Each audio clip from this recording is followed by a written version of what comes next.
आज के इलेक्ट्रॉनिक्स में आपका स्वागत है। कैसे हो आप सभी? ऐसा करते हैं बहुत अच्छे, भगवान सबको खुश रखे।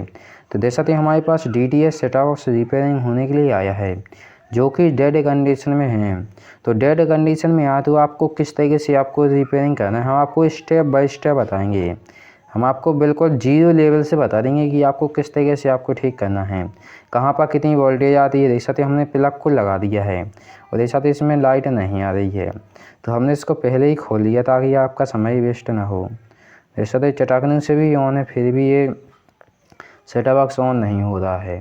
तो जब ऐसी समस्या जाती तो पहले नंबर आपको वोल्टेज चेक करनी पड़ती है कि कहाँ पर कितनी वोल्टेज आती है। तो चलो हम मल्टीमीटर को रखते हैं 200 वोल्टेज DC पर। तो यहाँ पर DC पर रखने के बाद आपको वोल्टेज चेक करनी है आउटपुट में जो वोल्टेज बनती है। जैसे इनपुट में तो आपने 220 वोल्टेज दे दी, लेकिन उसके आउटपुट में वोल्टेज निकलती, तो आपको एक प्रोब को लगा देना है। आपको यहाँ पर जहाँ पर एंटीना वाला नेट कसता है यहाँ पर रख सकते हो, और आप बगल पर ही रख सकते हो, माइनस पर रखना है। तो इस तरीके से हमने रख दिया। रखने के बाद आपको यहाँ पर वोल्टेज चेक करनी, जहाँ पर कार्ड में वोल्टेज जाती है तो यहाँ पर वोल्टेज आपको चेक करनी। चलो हम आपको दिखा देते, जैसे यहाँ से आपको इस तरीके से वोल्टेज चेक करनी है। तो चलो हम चेक करके दिखाते हैं, हमने यहाँ पर भी रख सकते हैं। तो देख सकते हैं यहाँ पर वोल्टेज बनती है 3 वोल्टेज से लेके 3.5 वोल्टेज तक बनती है यहाँ तक। तो लेकिन यहाँ पर वोल्टेज 0 वोल्टेज बन रही थी, देख सकते कोई वोल्टेज नहीं बन रही है। नहीं तो यहाँ तक 12 वोल्टेज बनती है, 400 वोल्टेज बनती है, 5 वोल्टेज और 3.3 वोल्टेज, इतनी वोल्टेज बनती है, लेकिन इसमें कोई भी वोल्टेज नहीं बन रही है। तो जब ऐसी समस्या आ जाती है तो आपको इसकी इनपुट में ही वोल्टेज एक बार चेक कर लेनी है।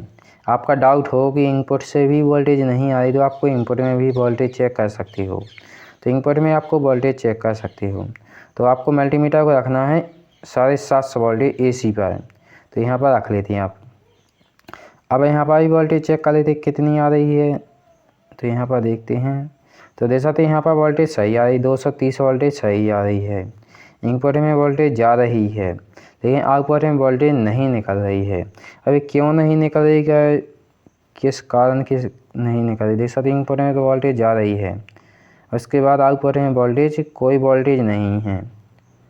देख सकते कोई भी वोल्टेज नहीं है।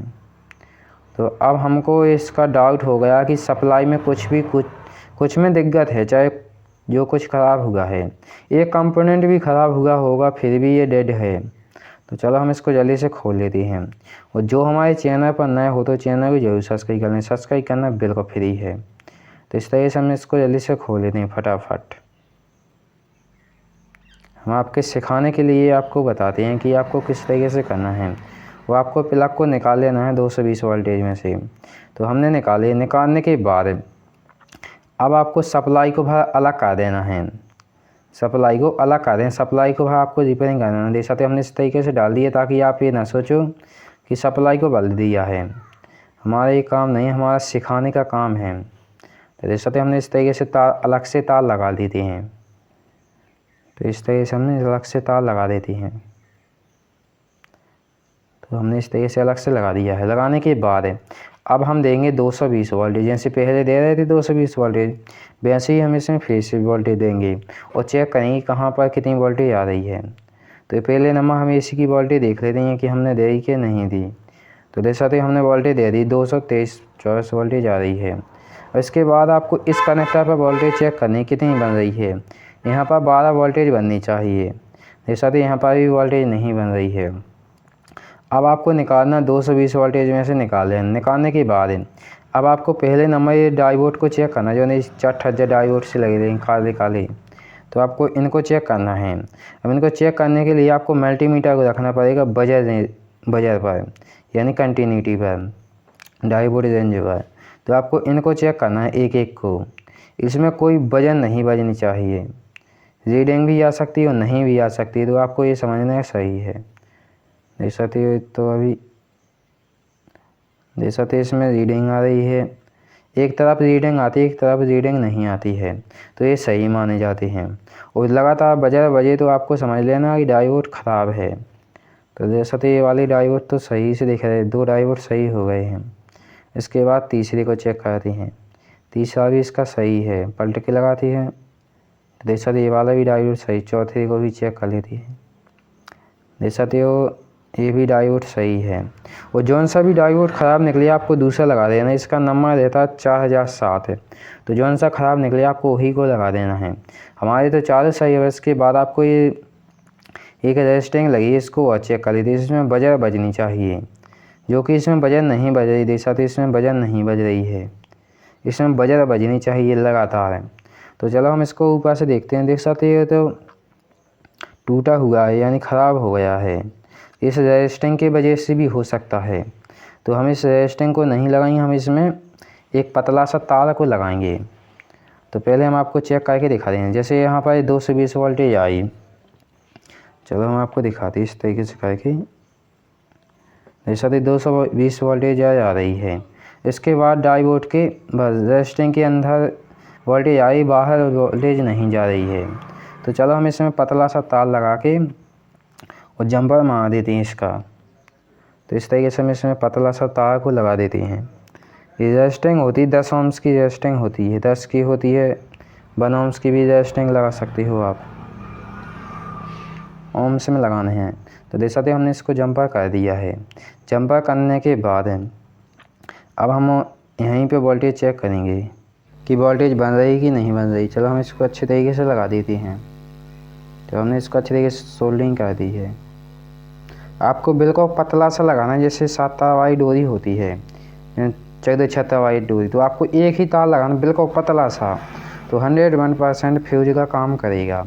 तो हमने इसको अच्छे तरीके से कर लिया। करने के बाद अब हम इसको चेक करते हैं कि वोल्टेज बन रही कि नहीं बन रही है, AC की वोल्टेज। तो देख सकते ये वोल्टेज बनने लगी है, तो ये वाला बनने लगी है। अब इसके बाद हम इसकी आउटपुट की भी वोल्टेज देख लेते हैं, जहाँ पर 12 वोल्टेज बनती है। तो हम वहाँ पर भी देख लेते हैं। तो इस तरीके से हम यहाँ पर देखते हैं, बीच को आपको लगाना इस तरीके छोटे पे कि बीच में आपको लगाना है। तो देख सकते ये वोल्टेज ये बन गई, देख सकते 5 वोल्टेज बन गई है। चलो हम इसको इस तरीके से रख रहे हैं। आपको पहली से दूसरी नंबर पे आपको रखनी है लाल को, या आपका आई पे। जैसा 3.3 वोल्टेज और ये 19 वोल्टेज कम आ रही, लेकिन सप्लाई खाली सप्लाई इसलिए कम आ रही है। काट पर लगाने से 22 वोल्टेज हो जाएगी। तो हमने देखा कि सिर्फ इसका फ्यूज वह ख़राब हुआ था, रेजिस्टिंग वह ख़राब हुई थी। तो चलो हम इसको अच्छे तरीके से लगा देते हैं। और आपको कुछ भी समस्या हो तो आप कमेंट कर सकते हो, तो हम आपको स्टेप बाय स्टेप बता सकते हैं।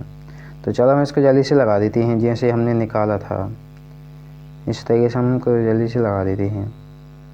और 2 तार को सोल्डरिंग मार देंगे। हम आपको चला के ही दिखाएंगे, चाहे जितने ही टाइम लग जाए। जैसा तो हमने दोनों तारों को लगा देते हैं।